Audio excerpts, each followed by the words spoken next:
तो अभी हम दूसरे सत्र में आपका स्वागत करते हैं।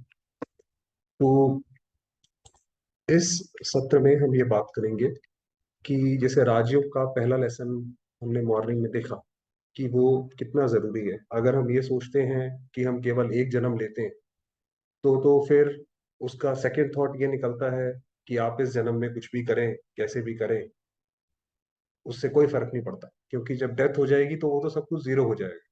और जो आप सही मायनों में पूछे, जो आतंकवाद है, चाहे यूएस अमेरिका कितना भी पावरफुल है, और वो उसको नहीं रोक पाता है क्योंकि वो उसकी फिलॉसफी को नहीं काट सकता। क्योंकि अगर एक फिलॉसफी को अगर आप नहीं काट सकते तो उसको फिर रोक पाना बहुत मुश्किल हो जाता है। तो जितनी भी आप समाज में बुराइयां देखेंगे वो सारी की सारी यहाँ से स्टार्ट होती हैं, जो ऐसे हमने मॉडर्न में बात करी कि मैं शरीर हूँ।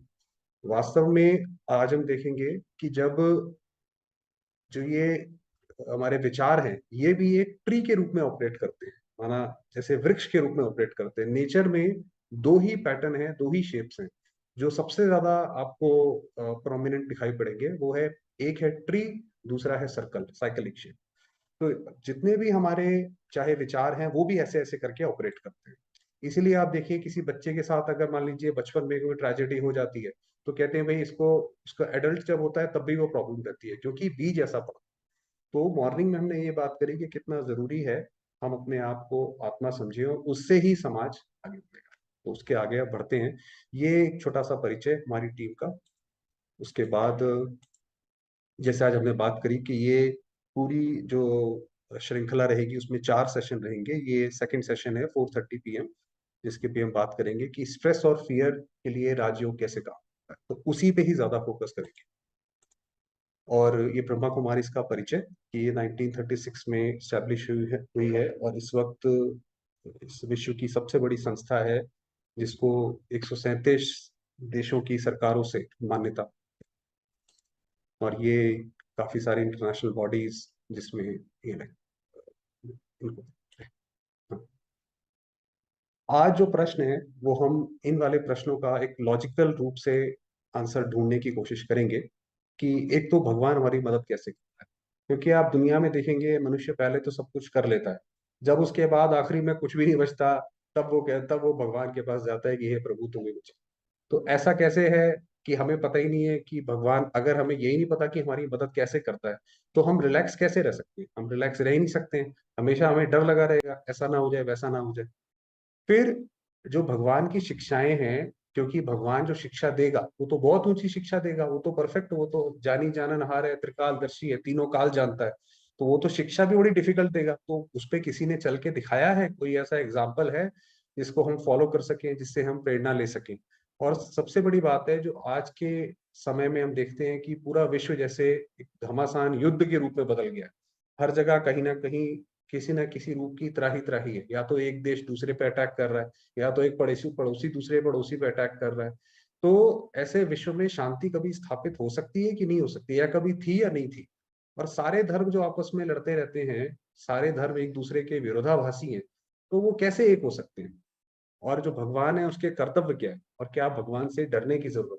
क्या हमें उससे डर, क्या ऐसा है कि भगवान की अगर हम पूजा नहीं करेंगे तो उसको गुस्सा आ जाएगा और वो कोई हमें श्राप दे देंगे? तो ये कुछ प्रश्न हैं जिनको आज हम एक्सप्लोर करने की कोशिश करेंगे।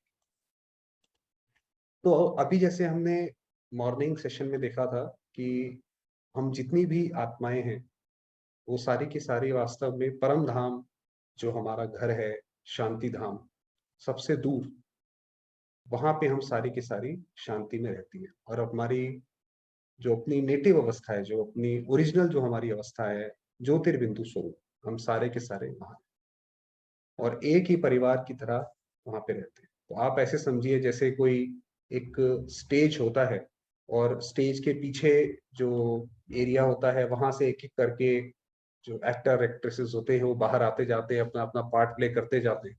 और दूसरी साइड से वो प्लेयर, जब पार्ट पूरा हो जाता है तो वो दूसरी साइड से निकलते चले जाते हैं। तो जो बैक एरिया है वो आप तो परम धाम इसको समझ सकते हैं। तो ऐसे करके, और वहां पर ही उस परम धाम में भी हम सारी की सारी आत्माएं रहती हैं, और जो हमारे पिता हैं सुप्रीम सोल वो भी वहीं पे रहते हैं। अब बात यह है कि वो वहां पर रहते हैं तो कोई लोकेशन होगी, कोई हर एक चीज की आपको पता है इस यूनिवर्स में या इस अर्थ पे भी हर एक पॉइंट की अपनी एक वैल्यू है। कोई भी पॉइंट अपने आप में दो कॉमन नहीं है। तो ऐसे ही परम धाम में जो हर एक आत्मा है, हर जगह उसका एक जगह है जहाँ पे वो विराजमान है। और ये किस पैटर्न में विराजमान है, तो वास्तव में वो भी एक ट्री की शेप है, जैसे हमने बात करी। और ये उल्टा ट्री जिसको आप बोल सकते हैं, जिसको गीता में, भगवत गीता में कल्प वृक्ष के नाम से बोला गया। तो हम सारे जो वहां पे विराजमान हैं वो भी एक ट्री की शेप में विराजमान है, जिसमें सबसे ऊपर जो है वो सुप्रीम सोल हमारे पिता हैं, और बाकी सारी आत्माएं अपने अपने स्थान के हिसाब से ट्री की शेप में ऑपरेट करती हैं। तो वास्तव में आप देखेंगे ये जो एनर्जी डिस्ट्रीब्यूशन होता है, जो ऊर्जा एक से दूसरे जगह जो फ्लो होती है, वो होती ही आपकी हायरार्की या ट्री के रूप में होती है। आप देखिए, चाहे घर में है, घर में भी बच्चों से हम फैमिली ट्री बनवाते हैं जब छोटे होते हैं। आप ऑफिसेज में जाते हैं, वहां पे भी आप देखेंगे सबसे पहले ऊपर सीईओ को ऑर्डर मिलता है, फिर वो नीचे डिपार्टमेंट हेड्स को देता है, और फिर डिपार्टमेंट से अपनी अपनी टीम को देता है, और फिर नीचे देते हैं। तो आप देखेंगे हर जगह ट्री ही, और नेचर में तो हर हर चीज है ही ट्री के रूप में ऑपरेट होती है, उसमें तो कुछ है ही नहीं है। तो हर चीज जो एनर्जी डिस्ट्रीब्यूशन है वो वैसे ही होता है। तो हम सारी आत्माएं भी ऐसे वृक्ष के अलग अलग टहनी में, कोई पत्ते के रूप में, कोई ब्रांच के रूप में, हर एक जगह ऐसे ऐसे प्लेस्ड है, जिसको हमने मॉर्निंग में बोला था कि हर एक आत्मा का अपना एक डेफिनेट पार्ट है। अब बात ये आती है कि वास्तव में भगवान जो है वो कैसे एक हो सकता है, कैसे सारी आत्माएं उस एक को माने। तो भगवान होने के लिए उसकी कुछ जो है मेन फीचर्स होने चाहिए। कि एक तो वो कभी भी कोई काम गलत नहीं कर सकता, कि वो बुद्धिमानों की बुद्धि है। तो वो हर काम पहली बार में एक्यूरेट करेगा, परफेक्ट करेगा, उसके अंदर कोई उसके इम्प्रूवमेंट करने के कोई चांस नहीं है। जो उसने बना दिया वो एकदम परफेक्ट होना चाहिए, और उसका नाम रूप देश काल भी होना चाहिए, और हर एक चीज का एक पर्पस होना चाहिए, हर एक चीज का एक मतलब होना चाहिए। तो उसका नाम जो है वो शिव है, क्योंकि वो हमेशा कल्याणकारी है। कि क्योंकि जैसे आप देखेंगे, जैसे माँ बाप जो होते हैं, वो बच्चा जितना मर्जी बड़ा हो जाए, मगर वो बच्चे को हमेशा उसी छोटी निगाह से देखते हैं कि ये वही मेरा छोटा बच्चा है। तो माँ का प्यार आप देखेंगे इसलिए बच्चे से हमेशा बना रहता है, चाहे कुछ भी कैसा भी वो काम करता रहे, दुनिया उसको गलत बोले, मगर उसका जो है हमेशा प्यार उससे इसीलिए बना। तो उसी तरीके से जो शिव बाबा है, वो शिव का अर्थ होता है कल्याणकारी। वो सदैव हमें उस आत्मिक स्वरूप से ही देखता है, और वो हमेशा हमारे कल्याण के लिए ही सोचता है।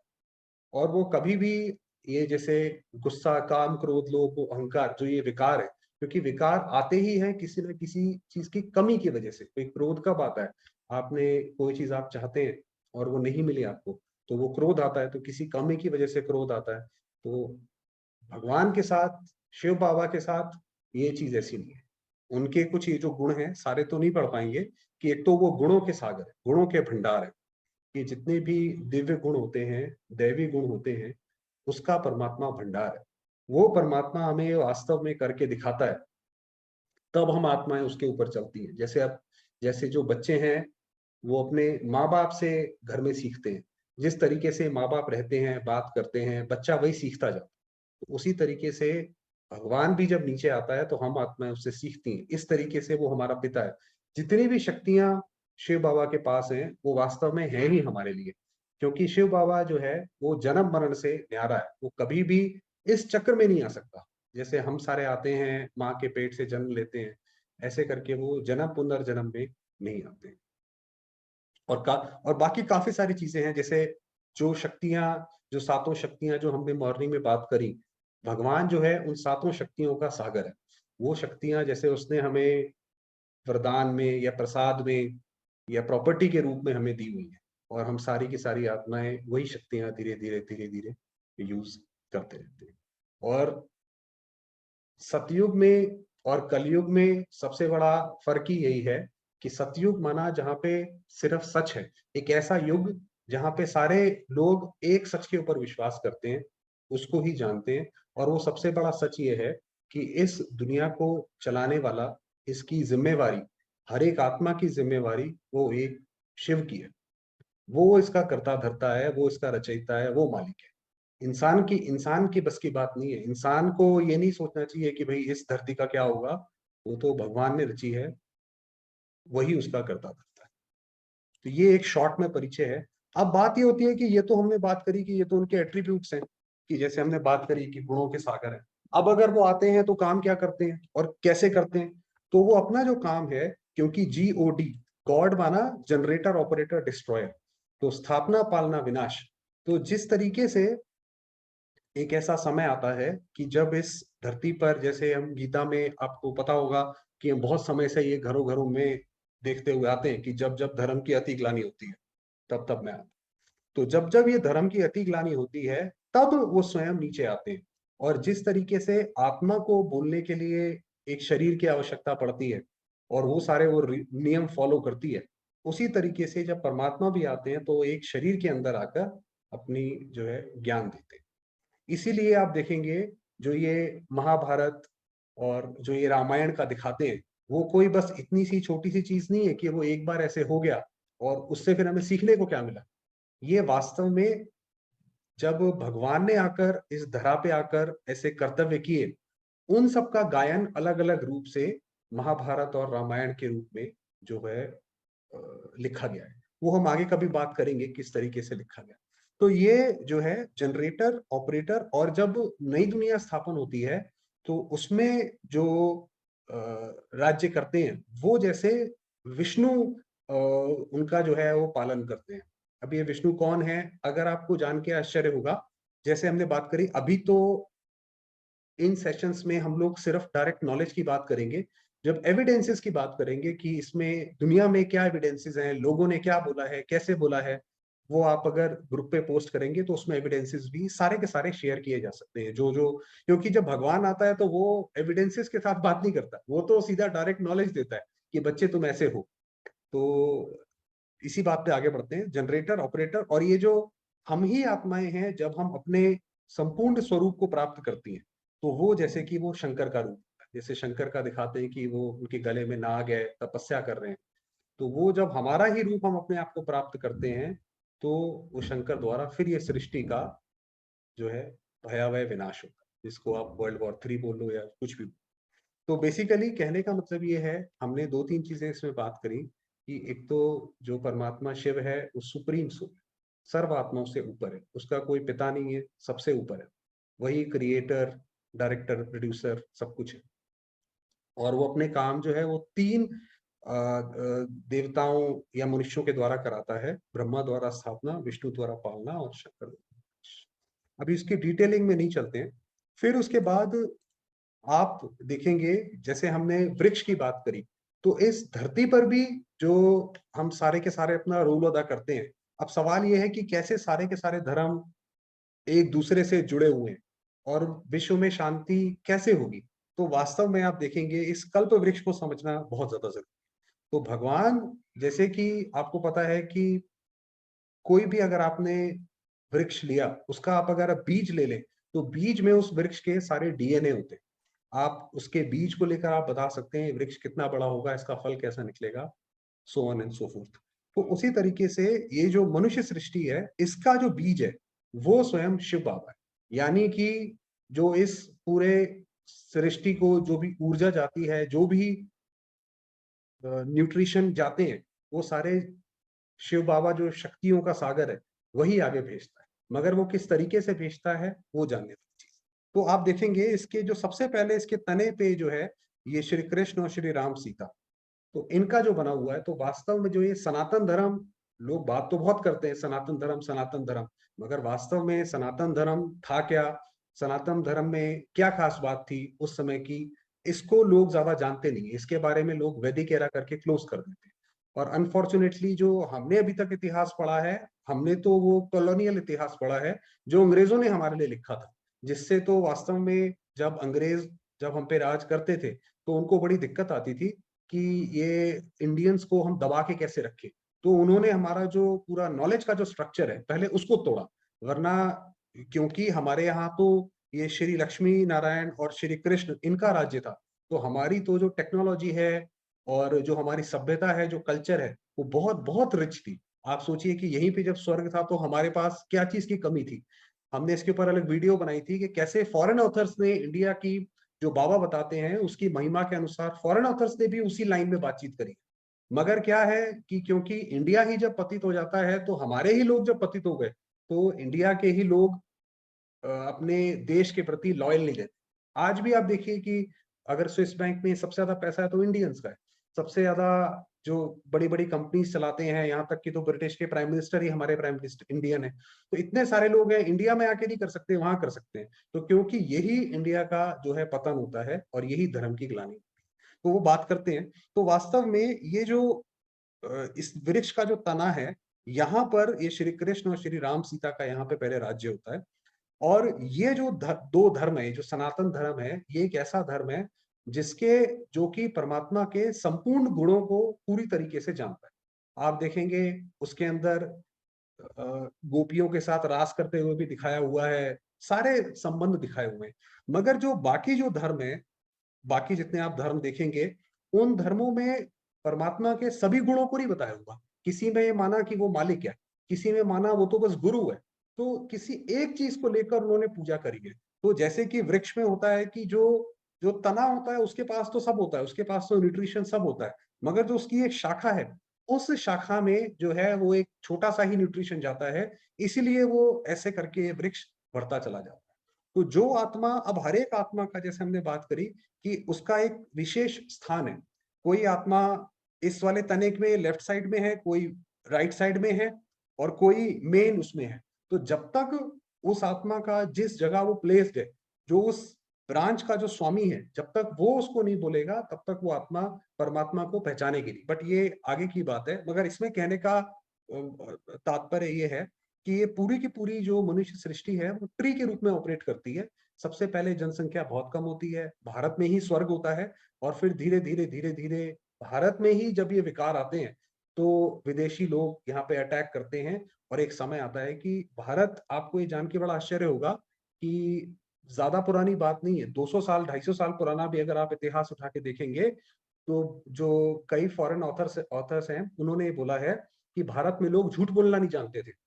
और आज एक ऐसा समय है कि यहाँ पे अगर आप थोड़ी सी भी चीज आप बाहर रखते हैं तो लोग चुरा के ले जाते हैं। तो ये भारत जैसे बिल्कुल नीचे गिर गया है। तो यही चीज आप देखेंगे जो ये राइट साइड वाले चित्र में दिखाई हुई है कि सबसे पहले भारत में ही ये स्वर्ग था। और अगर आप इसमें इंटरेस्टेड हैं तो इसमें हम लोग हिस्ट्री के भी, जैसे फॉरेन ऑथर्स के जो एविडेंसेस हैं वो भी शेयर किए जा सकते हैं। और फिर कैसे कैसे जब ये नीचे गिरता है, जब इन्हीं देवताओं के अंदर विकार आते हैं तो ये गिरते गिरते गिरते भारत ही सबसे ज्यादा नीचे गिर पड़ता है। और सबसे ज्यादा विकार जो है, वैल्यूज का जो ह्रास है, वो सबसे ज्यादा यहीं पे होता है।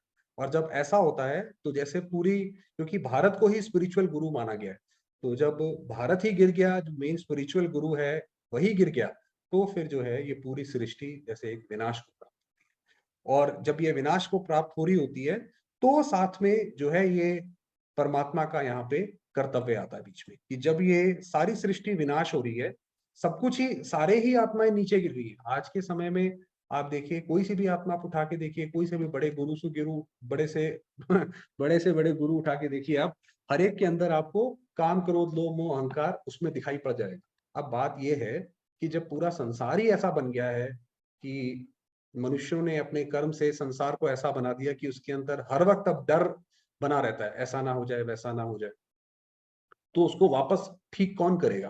तो ये स्वयं परमात्मा का कार्य। तो जब ऐसी स्थिति होती है, इसी को धर्म ग्लानि, धर्म ग्लानि माना धर्म के नाम पर जब लोग, क्योंकि धर्म का अर्थ है शांति, तो जहाँ पे धर्म होता है वहां पे तो शांति होती है, मगर धर्म के नाम पर ही जब लोग लड़ने लग जाएं तो वो धर्म ग्लानि का समय है। ऐसे समय पे स्वयं परमात्मा जो है वो नीचे उतरते हैं और वो ब्रह्मा द्वारा स्थापना और ये पूरा का पूरा कराते हैं। और जो सबसे पहली, हाँ, तो सबसे पहली जो आत्मा है, वो जो उस पे जो चल के दिखाती है, वो वास्तव में ब्रह्मा की आत्मा। अब बात ये है, जो हमने पहला जो हमने क्वेश्चन करा था कि इसमें भगवान हमारी मदद कैसे करता है, कैसे हमारे सामने अगर मान लीजिए कोई परिस्थिति आती है, अकेले हम फंस गए, लिफ्ट में ही फंस गए, अर्थक्वेक आया, बिल्डिंग में ही फंस गए, तो उसके अंदर हमें क्या, किस तरीके से हमें मदद प्राप्त होती है? तो क्या होता है कि जैसे आत्मा जिसको भी याद करती है, जिसके प्रति भी कोई संकल्प करती है, तो संकल्प करके उस आत्मा को वो जैसे उस आत्मा के संबंध में स्थापित हो जाती है।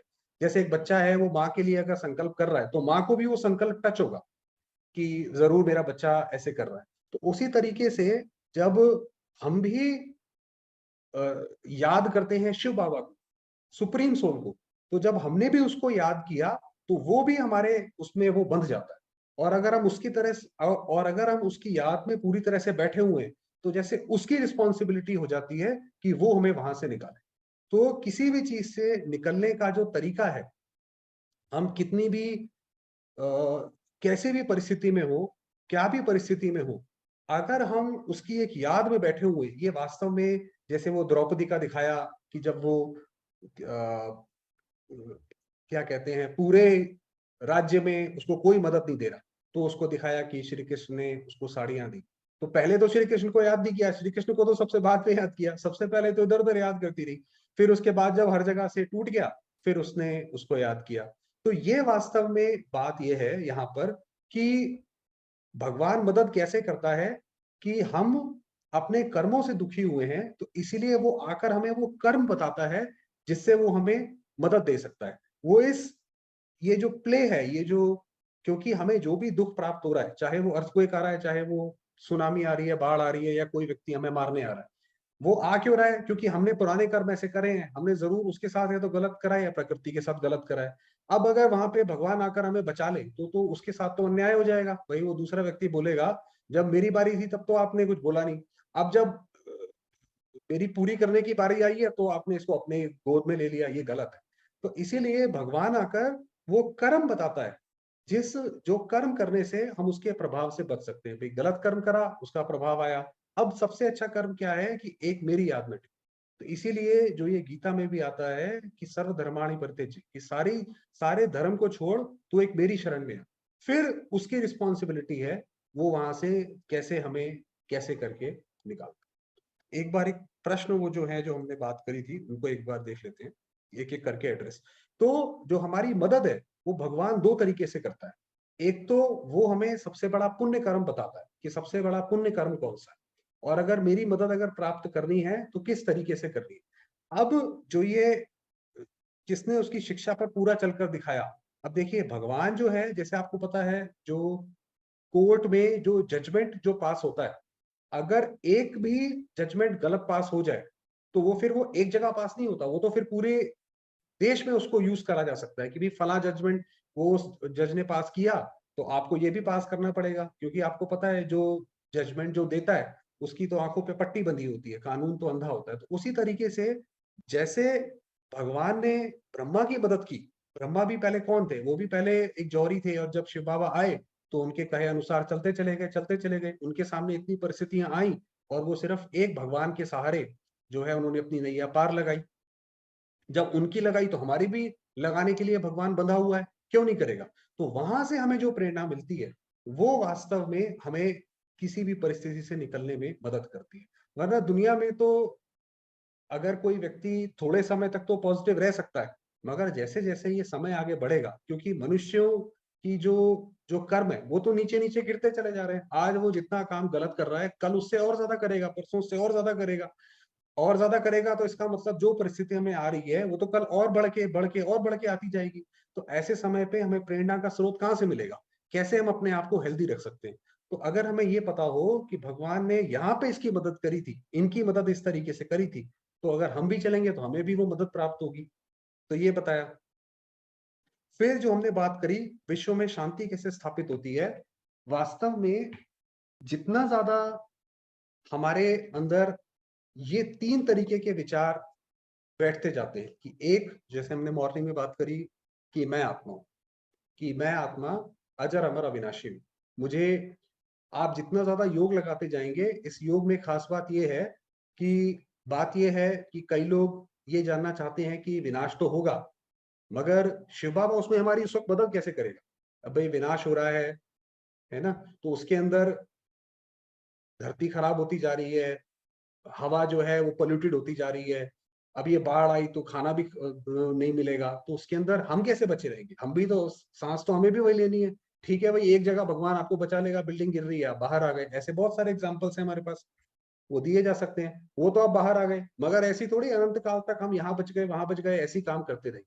तो वास्तव में इस योग की सबसे बड़ी करामात ये है कि ये जो मृत्यु का भय है, और सबसे बड़ा जो स्ट्रेस है वो मृत्यु का ही आता है। वो मृत्यु का भय आपका जो है धीरे धीरे धीरे धीरे करके खत्म होता जाए। क्योंकि क्या है कि जब तक आत्मा को ये नहीं पता कि वो शरीर है या कुछ और है, तो उसको मृत्यु से बड़ा डर लगता है। उसको लगता है भाई ये तो मृत्यु आएगी, ये तो बिल्कुल जीरो हो जाएगा, जितना भी मैंने मेहनत करी है, जो ये मेरे संबंधी हैं, जो मैंने पैसा कमाया, वो सब कुछ जीरो हो जाएगा। मगर जब उसको ये पता पड़ता है कि भाई ये इसमें कोई बड़ी, इसका भी एक यूएस में क्या कहते हैं, कुछ डॉक्टर्स ने इसके ऊपर एक्सपेरिमेंट किया था, उसको out of the body experience कहते हैं। तो जिसमें कि उन्होंने काफी सारे ऐसे भाई बहन थे, नॉन बीके, ये सारा नॉन बीके का एग्जाम्पल दे रहे हैं। तो वो जब ऑपरेशन थिएटर पे गए, और ऑपरेशन थिएटर में जाने के बाद जो वो क्लिनिकली डेड हो गए, क्लिनिकली डेड हो गए माना दिल का धड़कना रुक गया, ब्रेन की जो इलेक्ट्रिसिटी है वो जीरो हो गई, जो भी सारे उसके पैरामीटर्स होते हैं वो सारे जीरो हो गए, और फिर उसके बाद वो रिवाइव हो गए। तो ऐसे करके उन्होंने बहुत सारे एक्सपेरिमेंट्स को रिकॉर्ड किया, ऐसे सारे केसेस को रिकॉर्ड किया। तो सब में उन्होंने लगभग यही पाया कि देख, उन्होंने ये बताया कि भाई जब हमने शरीर छोड़ा तो हम जैसे कि इस शरीर से परे थे मगर जिंदा थे, हमें सब कुछ दिखाई पड़ रहा था, सुनाई पड़ रहा था, और फिर हमें किसी ज्योति में जो है माना ऐसे प्रकाश से ऐसे हमें बड़ा अनुभव हुआ कि जैसे हमें वो बड़ा प्यार करता है, और वो इतना अच्छा अनुभव था कि हमारा वापस आने का मन नहीं था। तो कहने का मतलब ये है कि जब आपको ये पता पड़ गया कि शरीर छोड़ने के बाद हमें ये अनुभव होता है ना, तो फिर आपका मृत्यु से भय निकल जाए। और शरीर छोड़ते वक्त एक और बात होती है कि शरीर छोड़ते वक्त आत्मा जिसको याद करती है उसके पास वो जाती है। तो अगर हम शरीर छोड़ रहे हैं और हमारी याद में एक शिव बाबा बैठा हुआ है, सुप्रीम सोल बैठा हुआ है, तो वो एक तो उस शरीर से हम ऐसे निकल जाएंगे जैसे मक्खन से बाल, और उसके बाद भी उसके पास डायरेक्ट जाएंगे बजाय किसी और आत्मा के जाने के। तो अभी हमने इस पूरे सत्र में दो तीन चीजों पर बात करी। अगर स्ट्रेस फ्री को, जैसे क्योंकि इसका टॉपिक था मेन स्ट्रेस फ्री का, एक तो स्ट्रेस फ्री का ये होता है, हमने बात करी कि अगर हम जिसको भी याद करते हैं हम उसके बंधन, उसको अपने बंधन में बांध लेते हैं, है ना। भाई आप भी किसी को याद करते हैं तो आप कहते हैं भाई देखो फला समय पे मुझे आपकी जरूरत थी और आप आए नहीं, तो यानी कि आपने उसको एक बंधन में बांध दिया। तो अगर हम शिव बाबा को याद करते हैं, सुप्रीम सोल को याद करते हैं, तो वो भी हमारे जैसे कर्म के बंधन में बंध गया। और अगर हम पूरी तरीके से उसके ऊपर डिपेंडेंट हैं तो बिल्कुल निश्चिंत रहें, और प्रेरणा के लिए कैसे उसने अन्य आत्माओं की मदद की है वो हमें उसमें मदद करें। एक तो ये, और दूसरा ये कि जो सबसे बड़ा डर है, वास्तव में जितने तरह के फोबियाज है, जितने तरीके के साइकोलॉजिकल डिसऑर्डर्स आते हैं, है ना, वो आते ही उनका जो प्राइम जो ये रहता है वो रहता ये है कि मनुष्य को मृत्यु से बड़ा डर रहता है। तो जितना ज्यादा हम अपने आप को आत्मिक स्थिति में टिकाते जाते हैं, तो उतना ज्यादा ये मृत्यु का भय भी हमारा जो है वो धीरे धीरे धीरे धीरे कम होता जाता है। ये तो हमारा भी अपना बहुत इसका अनुभव है कि आप जितना ज्यादा अपने आप को आत्मा समझेंगे, तो आपके बाकी तरीके के भय आपके अपने आप खत्म होते हैं। क्योंकि थोड़े समय के बाद, जैसे आपने अगर कहीं नोटिस किया हो, तो कई छोटे बच्चों को अपने पुराने जन्मों के भी याद रहते हैं कि हम पुराने जन्म में यहाँ थे। बहुत विदेशों में भी इसके ऊपर बहुत काम हुआ, इंडिया में भी बहुत काम हुआ है कि कई बच्चे होते हैं उन्हें अपने पुराने जन्मों के याद रहते हैं। पुराने जन्मों के याद कैसे रहते हैं? क्योंकि वहां पे जन्म लिया था। तो इसका मतलब आत्मा वहां से लेकर जन्म लेकर आई, तो इसका मतलब मरने जैसे ही तो कोई बात ही नहीं है। आप यहाँ पे एक शरीर छोड़ोगे, दूसरा शरीर जाके ले लोगे, तो फिर इसमें ऐसे डरने की कोई बात नहीं है। तो यही राजयोग की सबसे बड़ी एक खूबी है कि वो एक मृत्यु का डर, और अगर कहीं पे भी हम जैसे किसी ऐसी परिस्थिति में फंसते हैं, तो वहां पे हमें दो चीजें मदद करती हैं। एक तो भगवान की याद, जितना ज्यादा हमें ये पता होगा कि वो कैसे मदद करता है, कितनी वो मदद करता है, और दूसरा उसने दूसरे दूसरे जो आत्माएं हैं उनको किस तरीके से मदद करा है। जैसे हमने बात करी उनको मदद करा है, तो फिर तो हमारी मदद के लिए भी वो बांधा हुआ है, क्योंकि ये भगवान की पहली जो है नियम है, उसके लिए सारी आत्माएं बराबर है। जो जैसा करेगा वो वैसा उसको फल मिलेगा। ये सृष्टि में भगवान किसी का पकड़ के मदद नहीं कर सकता, क्योंकि आपको पता है जैसे कि मान लीजिए कोई टूर्नामेंट है, अब मान लीजिए सचिन तेंदुलकर का बेटा अर्जुन तेंदुलकर ही है। अब अगर वो क्रिकेट मैच खेल रहा है और वो पिच पे उतर गया, अब पिच पे नहीं, सचिन तेंदुलकर कितना भी बड़ा महान हो पिच पे नहीं जा सकता। वो पिच के बाहर से उसको बता सकता है कि ऐसे करो तो या ये अच्छा होगा, जीत जाओगे। उसी तरीके से जो वास्तव में दिखाया कि श्री कृष्ण जो है वो सारथी बन के बैठे, कि उन्होंने बोला कि मैं उठाऊं, मैं हथियार नहीं उठा सकता, वो तो तुम्हें उठाना पड़ेगा, हाँ मैं बताता रहूंगा कि तुम उस पर चलते रहो, तुम निकल जाओगे। उसी तरीके से जो है शिव बाबा भी इस समय आकर हमें ज्ञान देता है कि बच्चे देखो, ऐसा करोगे ऐसा मिलेगा, ऐसा करोगे ऐसा मिलेगा। वो डिसीजन हमें लेना पड़ेगा, और वो जब हम उसके उस पर चलते चलेंगे, तो जैसे हम ही वो अर्जुन की तरह जो है आखिर में पूरे महाभारत युद्ध को पार कर जाएंगे। और उसकी जो सबसे बड़ी जो उपलब्धि होगी वो यही होगी कि हमारे डर जो है, जब मृत्यु का ही डर खत्म हो जाएगा तो फिर बाकी सारे डरों में क्या रह जाएगा। बाकी सारे डर तो वो तो फिर अटैचमेंट के होते हैं। वो जैसे जैसे आपको ज्ञान की गहराई मिलेगी वैसे वैसे वो भी धीरे धीरे खत्म होते जाएंगे। इसके अंदर आपके जितने भी प्रश्न होंगे वो आप व्हाट्सएप ग्रुप पे अगर डालेंगे तो उसके अराउंड, जैसे हमने बात करी कि कोई एविडेंसेस हैं या बाकी लोगों ने इस बारे में क्या बोला है, वो डेप्थ में भी बात करी जा सकती है। चलिए, समय हुआ है। अभी जब हम योग लगाएंगे, अब हम सेकंड स्टेज का योग लगाएंगे, जिसमें कि हम, मैं आत्मा ज्योतिर्बिंदु परम धाम में हूँ, मेरे आसपास रेड लाइट है और मैं प्रकाश हूँ, और मेरे सामने जो है सुप्रीम सोल शिव बाबा मेरा पिता, उससे किरणें मेरे ऊपर आ रही और मैं उसकी छत्र छाया। बस इतना ही। ये इसी स्थिति में अपने मन को बस ये देखते रहिए कि आपका जो है आप उसकी छत्र छाया में बैठे हो। यही राजयोग है। चाहे आप आंखें बंद रखें, चाहे आप आंखें खोल के रखें, इससे फर्क नहीं पड़ता।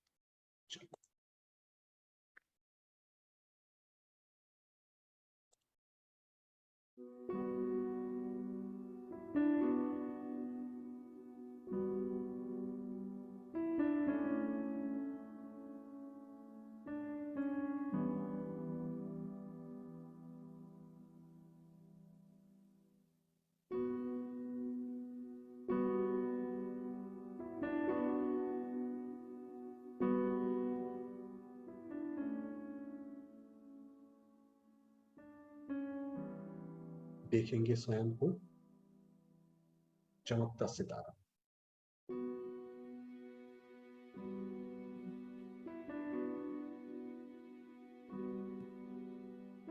मैं आत्मा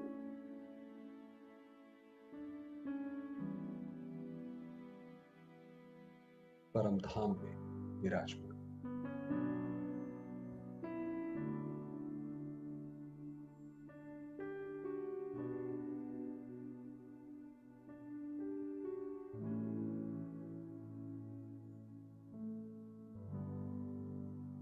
परमात्मा शिव की किरणों के नीचे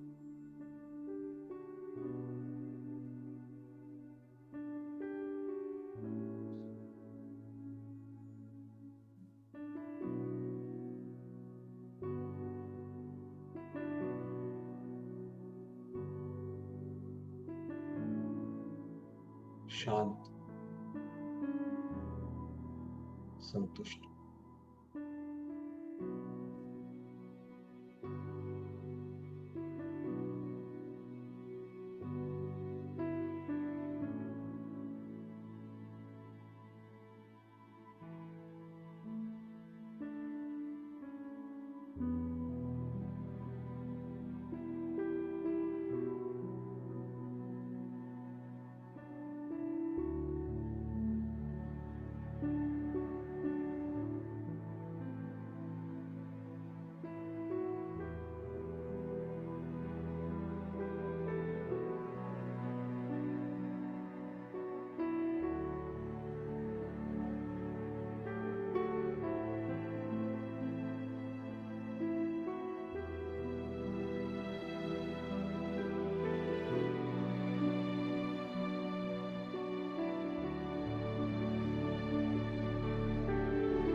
वो शांत।